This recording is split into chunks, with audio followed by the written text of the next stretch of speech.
Every single show car that you see, every single gorgeous, shiny classic has got its own story. And many of the classics that you see at shows have a story which involves them at some point in their life falling by the wayside. Out of love with their owners, out of sight of everybody else, they become what's called a barn find, or potentially a garage find. And at Practical Classics, these cars are our stock in trade. It's where we start with so many of our restorations.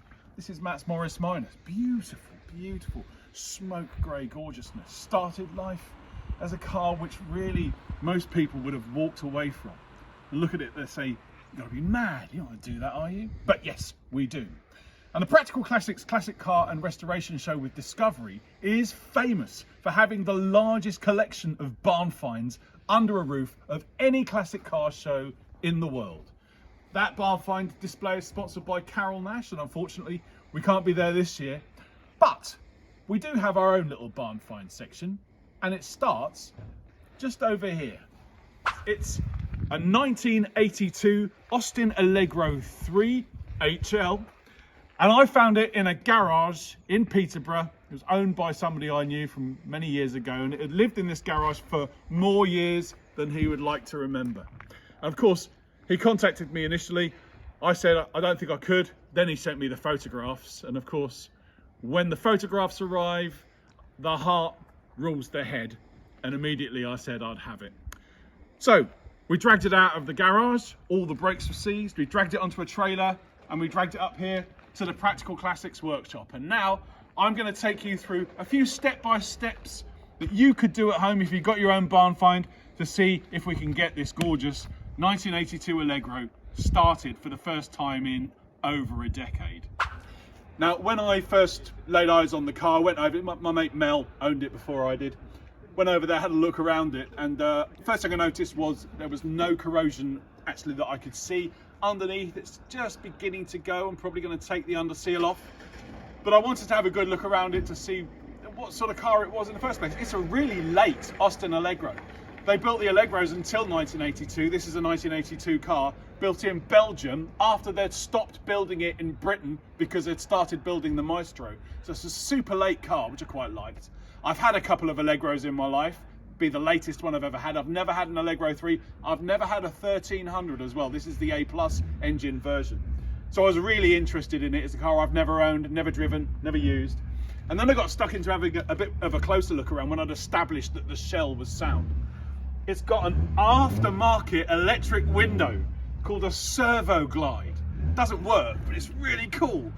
It's aftermarket because it's actually bolted onto the door. It's bolted onto where the window winder should go. You just take the handle off, you bolt this thing on, press a button, and it does the job of the handle itself. Probably why it's broken. It's been loved. You can tell it's had a lot of attention over the years, and I think the telltale signs for that are in the Austin Allegro Club International stickers in the windows. Somebody's loved this car. It's been enthusiast owned. I found out who that enthusiast was. I've been contacted at the magazine. I'm not going to mention their name, but as soon as they heard through the grapevine that this car had reappeared, they got in touch with the previous owner in the club, and they got in touch with me, and now I'm in touch with them. And I have discovered that this car is called Charlie. So hello Charlie, nice to meet you. That's always really important, I think, when you've got a barn find or a car that's not been on the road for a long time, to see if you can get it started. I know some people would disagree, but I think a car with an engine that is alive is a car that has got life of its own, and it gives you a sense of, you know, you're going to win this battle. This Allegro has got the A+, the 1300, and Mel told me that when he'd put the car away all those years ago, that the engine had been running really well. He hadn't turned it over for some time. So the first thing that I wanted to assess was whether or not the engine would turn out. I tried very gently, well, with some force actually, pulling on the crank. There was no movement there. Then I took the belt off. I found that the water pump had seized, but that the crank did actually turn, but it was really stiff. So I took out the plugs and dropped a tiny bit of penetrating oil down the bores, and then it began to move more freely. and I turned it over a few times when the plugs were out and there weren't any tight spots, which is a really good sign. There were no tight spots, no parts of that cycle where you could feel that the pistons were sticking in the bores in any way, so that was really good news. Once I'd done that, I put all the plugs back in. The plugs looked really healthy, nice biscuit color on the electrodes. I checked the oil, the engine was full of oil. I checked the dash pot, just all the normal checks that you would do on a car. I checked that there was fluid in the radiator. The fluid was there, and it wasn't water. It was actual antifreeze, which is really important, because if it had been water, well, it probably wouldn't be there, because it would have frozen and cracked the block and fallen onto the floor. So all the things that you would want to assess to start with were looking pretty good at this point. The engine turned, all the fluids were present and were pretty clean. All of the electrodes on the spark plugs looked the right color. And the next part of the process was then to put a good battery on it and see if I could turn it over. So I took the king lead out because I didn't want it to fire just yet. I wanted to see if we can get the oil around the engine. So we put a good battery on it and we started to turn it over. The battery wasn't really man enough to do the job, so we went and got another battery and brought it back here with us to the workshop. This is it right here. It's actually one of our batteries from another car. We know it's a healthy one. We've turned the engine over a few times. We've got oil pressure. Then I put the king lead back in to see if it would fire. It hasn't fired. There's no spark. We've taken the spark plug out, laid it on the top. There's no spark. So what I'm going to spend the next, I don't know, half an hour to an hour doing is I'm going to go through every single earth point on this car. I'm going to clean it with emery paper. I'm going to put it back together again with a smear of Vaseline and see if we can get a spark into this engine. I'll also, because it's still got points, I'll take the electrodes of the points, just pull them, prise them apart, emery paper in between there, and then see if I can find a spark with the points. Just all you need to do then is just turn the ignition on, make sure that you're either wearing gloves or using a screwdriver with a rubber handle so you don't earth yourself. Just lift the points backwards and forwards and see if there's a spark between them. And once all that's done, if I can get a spark, then I'm going to see if I can potentially pour some petrol into the float chamber on the carburetor and possibly use some easy start while somebody else turns it over to see if that spark ignites the fuel. Have a listen to this. One more time.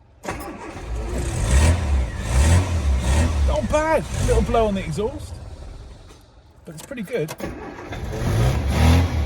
So right, what I'm going to do now is I'm going to depress the clutch. I'm going to pop it into reverse. It's gone into reverse, which means the clutch is operating.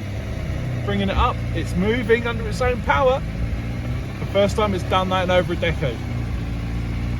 We're really lucky because often a car like this will have a seized clutch, all sorts of shenanigans you have to go through to unseize a clutch. This one appears to be okay. I'm going to go and close the bonnet, shut the doors, and take it for a very short spin.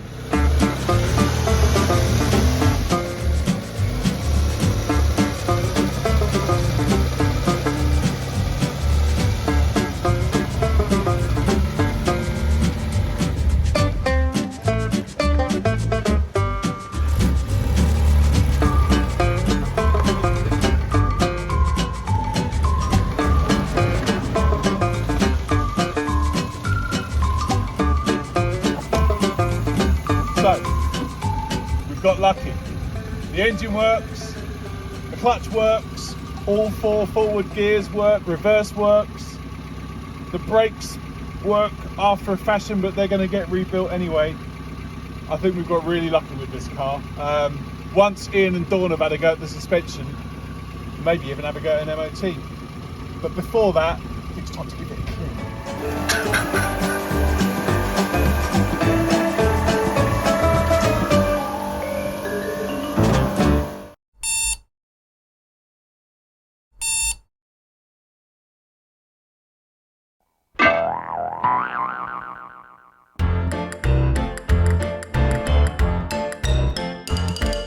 Okay, right, I'm here with Dawn and Ian Kennedy, and they run a company called Hydrogas and Hydroelastic Services Limited.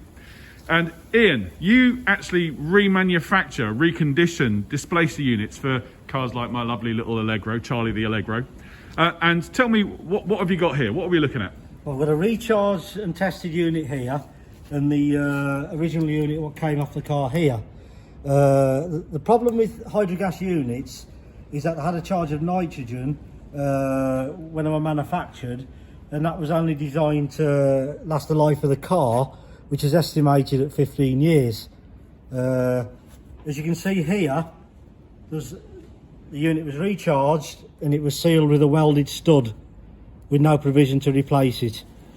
Provision was made to top up the fluid to maintain the height of the car over the 15-year lifespan, but the problem is now, with the age of hydrogas units, the gas has escaped, and this causes an uncomfortable ride and also failure of the units, because the units were never designed to operate without gas, but the catch-22 situation is they never made provision to replace the gas. Yeah, so Charlie was sitting down on one side, and it's probably because the gas had disappeared from the units. So what do you do that's different on your remanufactured units? I can see there's a nipple on the end there, Ian. Tell us about what that does.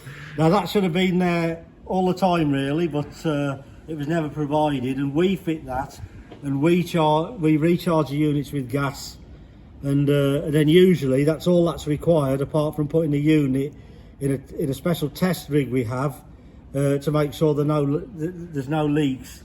With leaking units you can actually replace the fluid diaphragms, but there's no need to do that if the unit passes the test and isn't actually leaking.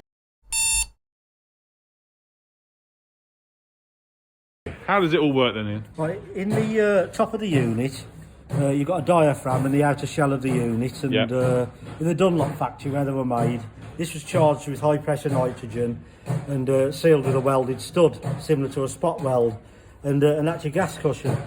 And you have one of these on each corner of the car, but it's a unit that's integral with the fluid, and inside there's a damper valve which does away with the shock absorbers. Yeah. And that goes into there like that, and then you've got another diaphragm, and this bottom half is full of fluid. Yeah. And you've got a diaphragm that's rather like the inner tube of a tyre, and then you've got an outer diaphragm with cords and a bead. Yeah. Which is similar to a tyre itself, and that goes onto there, and then you've got this shroud and this conical piston what snaps into there. So what you're actually doing, as I said, this is full of pressurised fluid, and when you hit a bump you're squeezing the fluid. Right. Now with the fluid not being compressible, it flows through the damper valve and acts upon this cushion.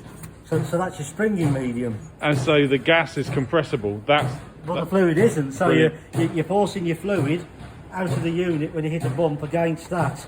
Yeah. And then when you come off the bump, the gas is pushing the fluid back.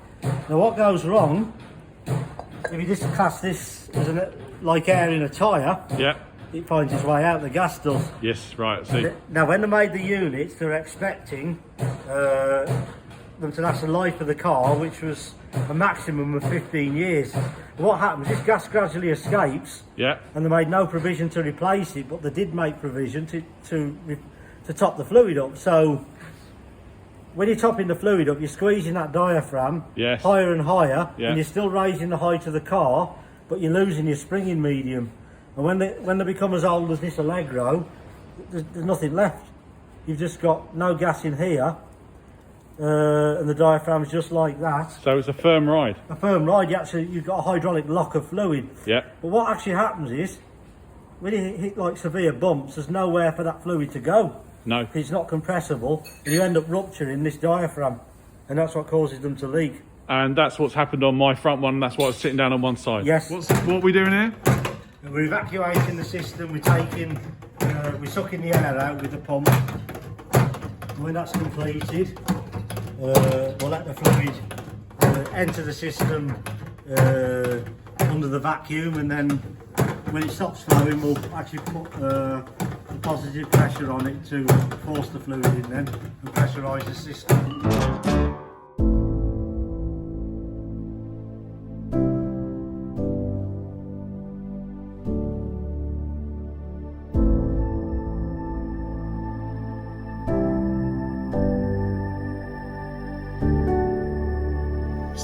here we are. This car, a couple of months ago, sat in a garage, down on its luck, down on its wheels. Hadn't turned a wheel for years, cobwebs, dirt, filth, wouldn't start, seized brakes, clutch was a bit iffy. We've done a little bit of work on it, we've tidied her up, we've given her new suspension, new displacers, thanks to Ian and Dawn. We've cleaned her, we've fettled the engine, we've serviced her, we've spent a bit of time and effort on this car, and now Charlie is ready for the road. And it's so exciting. Can you understand how extraordinary doing something like this is? It's not just like buying a car, you buy a project and you invest your time and your soul into it. And then when it's ready, it's all the more important. You have such a great connection to a car that you've put back on the road yourself. So there's one more thing left to do. Start it, drive it, and then take it for an MOT. Fingers crossed.